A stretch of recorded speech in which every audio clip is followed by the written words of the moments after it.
So let's begin. Okay, so just finished the full playthrough of Ico.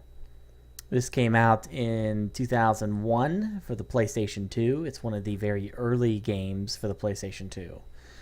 It is actually the first game from Team Ico. These are the makers of Shadow of the Colossus.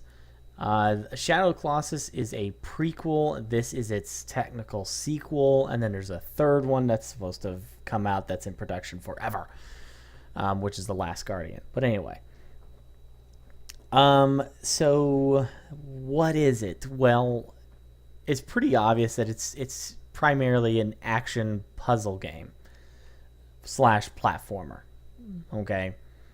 Where Shadow of the Colossus was, I would call it more of an action platformer, not so much puzzle. I didn't get that it was more. I didn't think it was actually very much of a puzzle game as opposed to Ico, which is very very heavy on puzzle. Very little action in the game. Okay, like there's small segments where you'll actually fight little shadow fiends that are constantly coming after the little girl.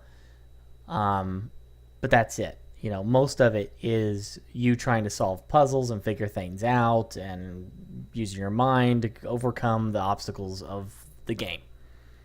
And that's I'd say that, like, if I had to, that's like 85% of the game is puzzle solving. So don't come into this thinking it's going to be some kind of fight 'em up. It ain't that. It's mostly puzzles. So what's cool about it? Well, it's adorable. I mean, you're playing like an 11, 12-year-old kid, and he's grabbing this 14-year-old, 15-year-old girl and just dragging her all over the place and, trying to help her out. You and her are trying to escape from this prison.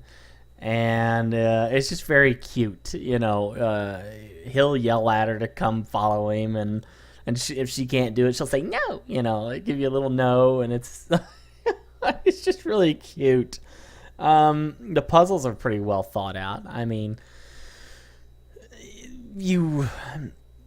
it's like you pretty much have to. You're trying to escape, so you have to run all over this prison. It has, I don't want to say it has a lot of backtracking. It really doesn't. It just, like, there's one section of the entire dungeon that you have to run back to.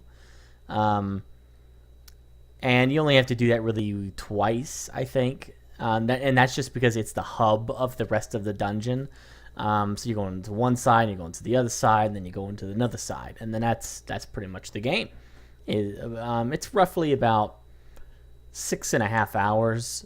It took me 7 hours, 18 minutes to complete it, just because I got stuck on a lot of the more difficult puzzles. But it's still a pretty game. This is the HD version for the PlayStation 3, and it's still really pretty. I mean, it's aged very well for a game that is 2001. Geez. Well over 10 years. It's aged quite well, so it's still enjoyable to play. Controls were good. The music was phenomenal. Great music. I mean, these guys have done an amazing job with music. Not too many gripes about any of that. Gameplay aspects. It was, like I said, it's pretty solid. The fighting mechanics were fine. There's nothing wrong with that. You're swinging your weapon, you're knocking things around. I had no problems. The gameplay never, controls and all that never messed with me in the game. Like, they were always solid. Everything that I wanted him to do, he did. So what sucks about it? The camera is the only thing that you have to fight with. The camera does get a little in the way. Like, if you're trying to judge a jump, they force it to a weird angle. I don't know if that's by design or if they just didn't think that may not be a wise idea. And so sometimes the camera will screw you up and make you jump in a way you didn't want to. So I didn't like the camera at all. Not all the time. It worked most of the time. Again, it's like 85% of the time I played the game just fine with the camera. The rest of the time, the camera was a hindrance, and it got really annoying to to deal with the camera. But other than that, it was fine. It didn't really cause me too much of a trouble to deal with that. The only other thing that I really would gripe about is this again comes to the camera. They hid things from you that were obvious that you needed. Like they weren't part of a puzzle. Okay, things are like a ladder and a switch, right? They weren't like you had to go activate something to get to them. Some of them were just right there in the open field for you to get to, but the way they positioned the camera is like you wouldn't know it's right around this tiny little corner, which blends into the rest of the wall. So you would never know that there's a corner there because the way the camera is, so you can't see that little tiny corner where the ladder is that you've been looking for the past 30 minutes. You're like, I can't figure out how to get past this next part. Well, it's because of that freaking ladder that was hidden right there, or that freaking switch that was right around the corner. And the only way you could possibly see that stuff is just by narrowly passing that spot, and then the camera would finally move around and show you that, hey, stupid, there's the thing you're looking for.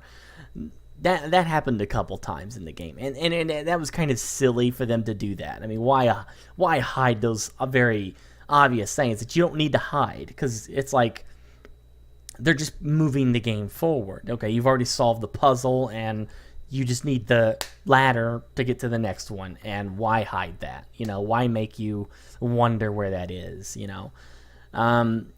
So yeah, those are my two major gripes with it. My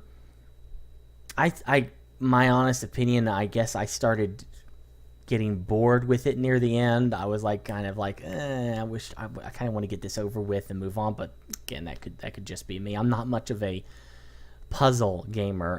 I get frustrated and want to move on. So I guess maybe it being 6.5 hours, if you're definitely a puzzle fan, it's a quick in and out. But so is it worth it? All right. Like I said, this is part of the Shadow of the Colossus Ico HD remake for the PS3. That bundle alone is well worth their asking price, which I think is about $20, probably cheaper. If the game by itself, for the price, I mean, I wouldn't say it's worth $20, but $10, sure, it's fun. I mean, definitely for people who like platformers, number one, and people who like puzzle games, solving puzzles and stuff like that, using your mind and trying to come up with clever things. This game doesn't really, sometimes games work against you in puzzle games, and so it's like, yeah, you're trying to solve this puzzle, but then the game is like fighting you trying to solve the puzzle. Okay, and those kind of games really suck as puzzle games. Really suck because the game's working against you, and that I don't like that. I don't let me solve the puzzle. Don't work against me trying to figure it out. This game doesn't really do that. Besides just a couple moments where they hid things stupidly, I didn't really have any major issues solving puzzles. That light bulb moment. Aha! That's what I was supposed to do. So I'm sure that a lot of you guys who are really experts at puzzle games you'd probably blow through this game in the 6 hours it's supposed to take to complete it. So is that a $10 experience? Well, because it's like saying no to that is like saying no to also to Shadow of the Colossus, because you get the two together in one bundle, and the two together is so worth it. Do I think this was a $60 game when it came out? No, definitely not a $60 experience. I could, maybe you could argue that it was a $20 experience down when PlayStation 2 was going strong and still new. But now, like I said, you could probably get this entire bundle for less than $10 used, probably $20 easily new. And with the two combined, it's so worth it. So worth it. And it really doesn't matter which order you play the games in. It really doesn't. You can play Shadow. They're loose sequels, okay? I mean, they just kind of pay homage to each other, so it's not that big a deal. But yeah, I do think the game is worth it. I think any action puzzle platformer, if you play a lot of those kind of games, you're gonna enjoy this. The girl is just she's the interesting factor of the game, having her around, because you constantly have to protect her. You constantly have to watch over her, and because she can't defend herself. So yeah, I would definitely say that this is it's well worth it. I think it's worth it. I'm curious about everyone that's watching, though. So let's ask the people currently watching. These are the guys and girls who actually watch the entire stream.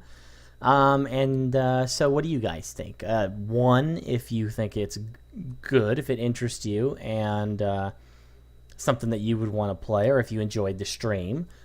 Two, if it's something that you're not really into, and you wouldn't recommend and didn't enjoy really watching it. So I would be interested, and so would everyone else, in what you have to say. But while they're receiving that, because there's always a delay with talking and them seeing it, I'm going to go ahead and add that I also think that just the full experience, I'm glad I played it. You know, like there's a couple games that I'm always like, you know, I've forced myself to go through with it. But Ico, only at the end did I start to feel like, man, this is dragging on a little bit. You know, it kind of lost me near the end of the game, probably the last hour. I was kind of more not as interested as I should have been, but that's just me, you know. And to its defense, it did end well, so I would recommend it to any action platformer guys out there who are interested in that. The action's very low action, but very good platforming, very good puzzle aspects of this game. That's primarily what this game is. So we got a couple people who replied to that.